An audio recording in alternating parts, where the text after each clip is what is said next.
Safety. Rolling safety circle with a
I live at 308 Negra Arroyo Lane, Albuquerque, New Mexico, 87104.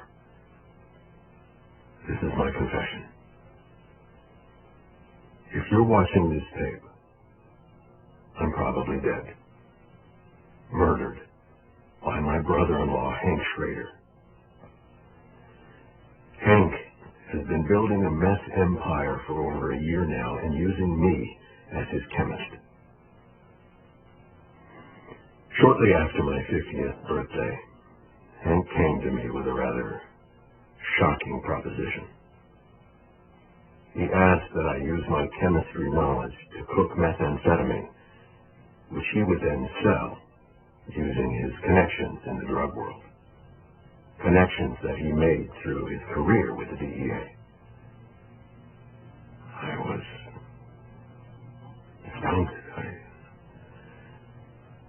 I always thought that Hank was a very moral man, and I was thrown, confused. But I was also particularly vulnerable at the time. Something he knew and took advantage of. I was reeling from a cancer diagnosis that was poised to bankrupt my family. Hank took me on a ride-along and showed me just how much money even a small meth operation could make. And I was weak. I didn't want my family to go into financial ruin, so I agreed. Every day, I think back at that moment with regret. I quickly realized that I was in way over my head. And Hank had a partner, a man named Gustavo Fring, a businessman. Hank essentially sold me into servitude to this man. When I tried to quit, Fring threatened my family. I didn't know where to turn. Eventually, Hank and Fring had a falling out. From what I can gather, Hank was always pushing for a greater share of the business, to which Fring flatly refused to give him. Things escalated. Fring was able to arrange, I guess you call it a hit, on my brother-in-law. It failed, but Hank was seriously injured. I wound up paying his medical bills, which amounted to a little over $177,000. Upon recovery, Hank was bent on revenge. Working with a man named Hector Salamanca, he plotted to kill Fring, and did so. In fact, the bomb that he used was built by me. He gave me no option in it.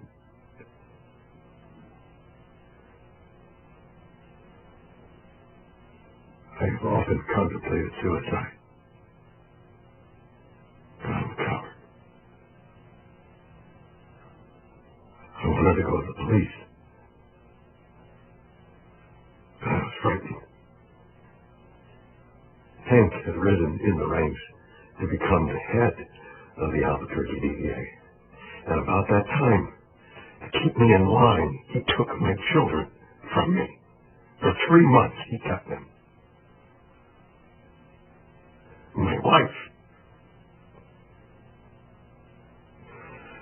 who up until that point had no idea of my criminal activities, was horrified to learn what I had done. Why Hank had taken our children.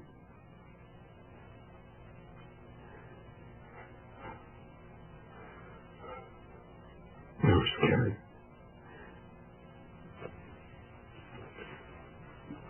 I was in hell. I hated myself for what I had brought upon my family. Recently, I tried once again to quit, to end this nightmare. And in response, he gave me this.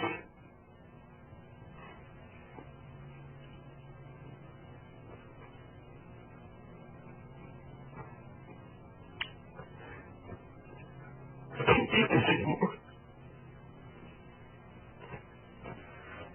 I live in fear every day that Hank will kill me